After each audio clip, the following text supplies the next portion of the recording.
അസ്സലാമു അലൈക്കും വറഹ്മത്തുള്ളാഹി വബറകാതുഹു. അൽഹംദുലില്ലാഹ് വസ്സലാത്തു വസ്സലാമു അലാ അഷ്റഫിൽ അംബിയാ വൽ മുർസലീൻ വ അലാ ആലിഹി വസഹ്ബിഹി അജ്മഈൻ. പരിശുദ്ധ റമദാൻ ഓരോ വിശ്വാസിയിലും നിറക്കുന്നത് സംസ്കരിച്ചെടുക്കുന്ന മനസ്സുകളാണ്. ഒരാളോടും വിദ്വേഷമില്ലാതെ, പകയില്ലാതെ ഏറ്റവും നല്ല രൂപത്തിൽ ജീവിതത്തെ മുന്നോട്ട് കൊണ്ടുപോകുവാൻ ഓരോ റമദാനിൻ്റെ സുദിനവും വിശ്വാസിയെ മഹത്വവൽക്കരിക്കുന്നുണ്ട്. പരിശുദ്ധ ഖുർആൻ വളരെ കൃത്യമായി വിശ്വാസിയോട് പറയുന്ന ഒരു കാര്യം അള്ളാഹുവിൻ്റെ പ്രവാചകൻ്റെ അധരങ്ങളിലൂടെ മൊഴിയുന്ന ധാരാളം സംസാരങ്ങളിലും അത് ഊന്നി പറയുന്നുണ്ട്. അത് കുടുംബ ബന്ധങ്ങളെ ചേർക്കുക എന്നതാണ്. ആ ബന്ധങ്ങൾ വലിയ പവിത്രതയാണ് ഇസ്ലാം കൽപ്പിച്ചത്. മഹാനായ അബ്ദുല്ലാഹി ഇബ്നു സലാം റളിയല്ലാഹു അൻഹു അദ്ദേഹം ഇസ്ലാമിലേക്ക് കടന്നു വരുന്നതിന് മുമ്പ് മദീനത്ത് പ്രവാചകൻ സല്ലല്ലാഹു അലൈഹി വസല്ലമ വന്നു എന്നറിഞ്ഞപ്പോൾ അദ്ദേഹത്തെ കാണാൻ പോകുന്നുണ്ട്. പ്രവാചകൻ സല്ലല്ലാഹു അലൈഹി വസല്ലമയുടെ മുഖം കണ്ട നിമിഷം തന്നെ ഈ സ്വഹാബിയുടെ മനസ്സിലേക്ക് വന്നത് ഇതൊരു കള്ളവാദിയുടെ സംസാരമല്ല, മുഖമല്ല. അങ്ങനെ അദ്ദേഹത്തിൻ്റെ സംസാരങ്ങൾ കേൾക്കുമ്പോൾ പ്രവാചകൻ സല്ലല്ലാഹു അലൈഹി വസല്ലമ അവിടെ കൂടിയിരുന്ന ആളുകളോട് പറയാണ്, യാ അയ്യുഹന്നാസ്, എൻ്റെ ജനങ്ങളെ, അഫ്ശുസ്സലാം, നിങ്ങൾ സലാം വ്യാപിപ്പിക്കുക. വ അത്ഇമുത്ത് ആം, പാവപ്പെട്ട ആളുകൾക്ക് ഭക്ഷണങ്ങൾ കൊടുക്കുക. വസ്വല്ലി അർഹാം, കുടുംബ ബന്ധങ്ങൾ ചേർക്കുക. അതുപോലെ തന്നെ രാത്രിയിൽ ആളുകൾ ഉറങ്ങിക്കിടക്കുമ്പോൾ വസ്വല്ലി ബില്ലയിൽ വന്നാസു നിയാം, ജനങ്ങൾ ഉറങ്ങിക്കിടക്കുമ്പോൾ നമസ്കാരം നിർവഹിക്കുക. അങ്ങനെയാണെങ്കിൽ നിങ്ങൾക്ക് സമാധാനത്തോടു കൂടിയിട്ട് സ്വർഗത്തിൽ പ്രവേശിക്കാൻ പറ്റുന്ന ഈ 4 കാര്യങ്ങളിൽ ഒന്ന് പറഞ്ഞത് കുടുംബ ബന്ധങ്ങളെ ചേർക്കുക എന്നതാണ്.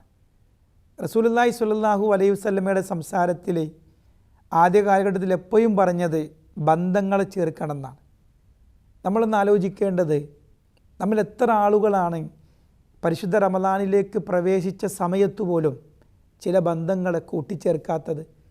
ഒന്നാമത്തെ സഫിലിരിക്കുന്ന ആളുകൾ, മതപരമായ കാര്യങ്ങൾ സംസാരിക്കുമ്പോൾ മുൻപന്തിയിലുള്ള ആളുകൾ, അവരുടെയൊക്കെ കുടുംബ ബന്ധങ്ങളിൽ ശിഥിലമുണ്ടാക്കിയത് നമ്മുടെ ചുറ്റുപാടുമൊന്ന് കണ്ണോടിക്കുമ്പോൾ നമുക്ക് കാണാൻ സാധിക്കുന്നതാണ്.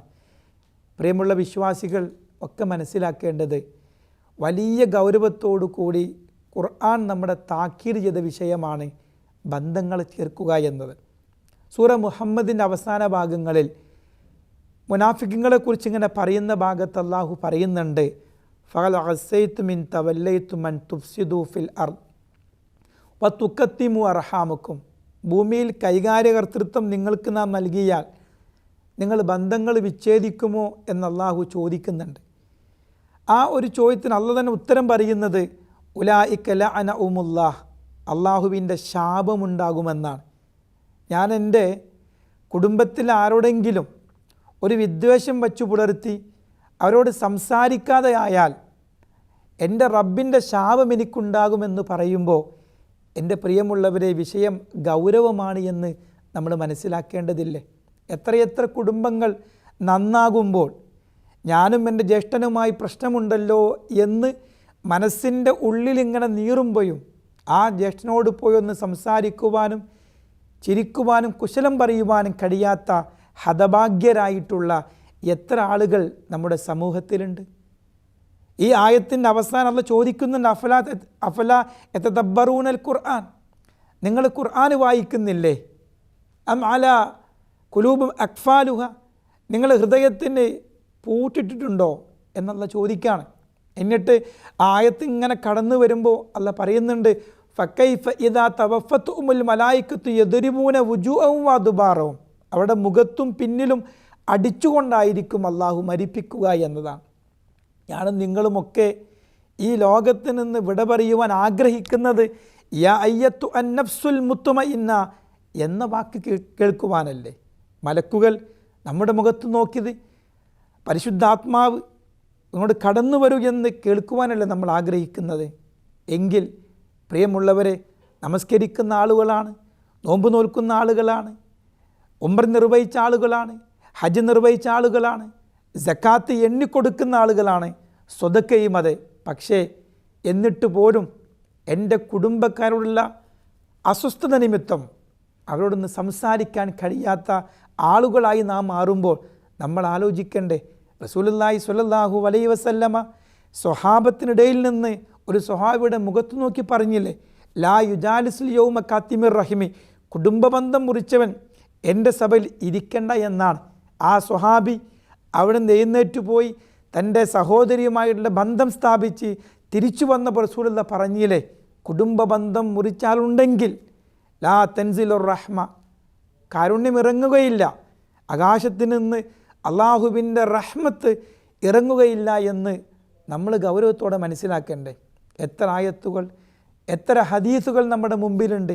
എന്നിട്ട് പോലും ആ ബന്ധങ്ങളെ ചേർത്തു വെക്കുവാൻ നമുക്ക് സാധ്യമല്ല എങ്കിൽ ഈ റമദാൻ നമ്മിൽ എന്ത് മാറ്റമാണ് ഉണ്ടാക്കിയത്? അതുകൊണ്ട് എൻ്റെ പ്രിയമുള്ളവരെല്ലാവരും ആലോചിക്കണം. ആ ബന്ധങ്ങൾ വിള്ളലുണ്ടാക്കിയിട്ടുണ്ടെങ്കിൽ അവരോട് അങ്ങോട്ട് പോയി സംസാരിക്കണം.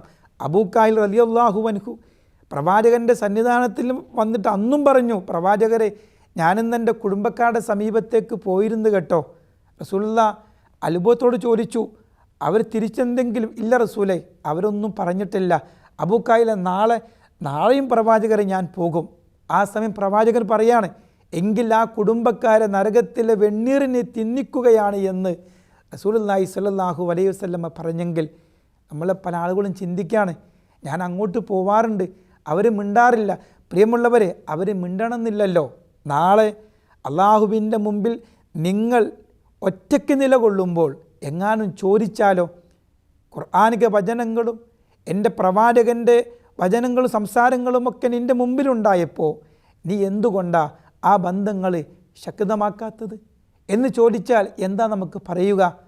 നമ്മൾ ആലോചിക്കേണ്ടത്, കുടുംബ ബന്ധത്തിന് പേര് വന്നത് അള്ളാഹുവിൻ്റെ നാമത്തിൽ നിന്നാണ്.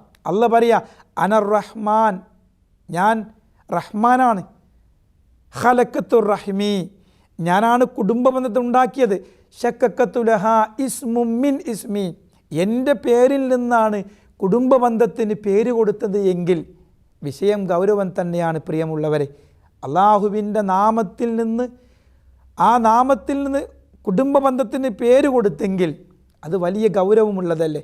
ഇനി ആലോചിക്കുക, നോമ്പ് പിടിച്ചുകൊണ്ട് എൻ്റെ കുടുംബത്തിൽ ആരോടെങ്കിലും ഉണ്ടായെങ്കിൽ ഈ നിമിഷം തന്നെ എൻ്റെ സംസാരം ശ്രവിക്കുന്ന പ്രിയമുള്ളവർ അവരെ വിളിച്ച് പറയണം, താങ്കളോട്, നിങ്ങളോട് എനിക്ക് യാതൊരു വിദ്വേഷവുമില്ല കേട്ടോ, ഒരു പ്രയാസവുമില്ല, അള്ളാഹുവിൻ്റെ പേരിൽ എനിക്ക് പുറത്തു തരണമെന്ന് വിനീതമായി ഞാൻ അപേക്ഷിക്കുകയാണ്. കാരണം നിങ്ങളോട് സംസാരിക്കാതെ നിൽക്കുന്നിടത്തോളം കാലം എൻ്റെ സ്വർഗത്തിലേക്കുള്ള പ്രവേശനം അത് വിദൂരമാകും കേട്ടോ എന്ന് പറഞ്ഞ് ബന്ധങ്ങൾ ഏറ്റവും ഊഷ്മളമാക്കേണ്ടതുണ്ട്.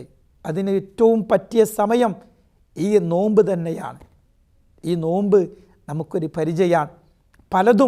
പല ദുസ്വഭാവങ്ങളും നമ്മിൽ നിന്ന് പടിയിറങ്ങുവാൻ കാരണമായത് ഒരു റമദാനാണ് എന്ന് നമ്മൾ ആലോചിക്കേണ്ടതുണ്ട്. അതുകൊണ്ട് തന്നെ ഈ പരിശുദ്ധ റമദാനിൽ അള്ളാഹുവിനെ കണ്ടുമുട്ടുവാൻ വെമ്പൽ കൊള്ളുന്ന പ്രിയമുള്ളവർ, സക്കറാത്തിൻ്റെ മൗത്തിൽ യാ അയ്യത്തു അൻ നഫ്സുൽ മുത്തുമയിന്ന എന്ന് വിളിക്കുവാൻ, യാ അയ്യത്തു അൻ നഫ്സുൽ ഖബീസ് എന്നല്ല, മുത്തുമയിന്ന എന്നാണ്. അതായത് ഏറ്റവും നല്ല റാഹത്തായ ആത്മാവേ, ഇങ്ങോട്ട് കടന്നു വരൂ എന്നതും അള്ളാഹുവിൻ്റെ തൃപ്തി ലഭിച്ചുകൊണ്ട് കടന്നു വരൂ എന്ന് പറയുവാൻ മലക്കുകൾ ആ രൂപത്തിലുള്ള വിളി കേൾക്കണമെങ്കിൽ നമ്മൾ ഭിന്നിപ്പിച്ചുള്ള ബന്ധങ്ങളെ ചേർത്തു വച്ചുകൊണ്ട് ജീവിതം ക്രമീകരിക്കുവാൻ പരിശ്രമിക്കണം. അള്ളാഹു അങ്ങനെയുള്ള നല്ല മനസ്സിനുടമകളാകുവാൻ അള്ളാഹു നമ്മെ സഹായിക്കുമാറാകട്ടെ. ഈ ഒരവസരത്തിൽ ബഹ്റൈൻ മീഡിയ സിറ്റി ഇത്തരത്തിലുള്ള ഒരു പരിപാടി സംഘടിപ്പിച്ചതിലൂടെ ധാരാളം ആളുകൾക്ക് നന്മ നിറഞ്ഞ വാക്കുകൾ കേൾക്കുവാനും മനസ്സുകൾ മാറുവാനും കഴിഞ്ഞേക്കും. അള്ളാഹു സുബ്ഹാനഹു തആല അവർക്ക് തക്കതായ പ്രതിഫലം നൽകുകയും എല്ലാ ആശംസകളും അവർക്ക് നേർന്നുകൊണ്ട് വാക്കുകൾക്ക് വിരാമം കുറിക്കുന്നു. വാഖിറു ദഅ്വാന അനിൽ ഹംദുലില്ലാഹി റബ്ബിൽ ആലമീൻ. അസ്സലാമു അലൈക്കും വറഹ്മത്തുള്ളാഹി വബറകാതുഹു.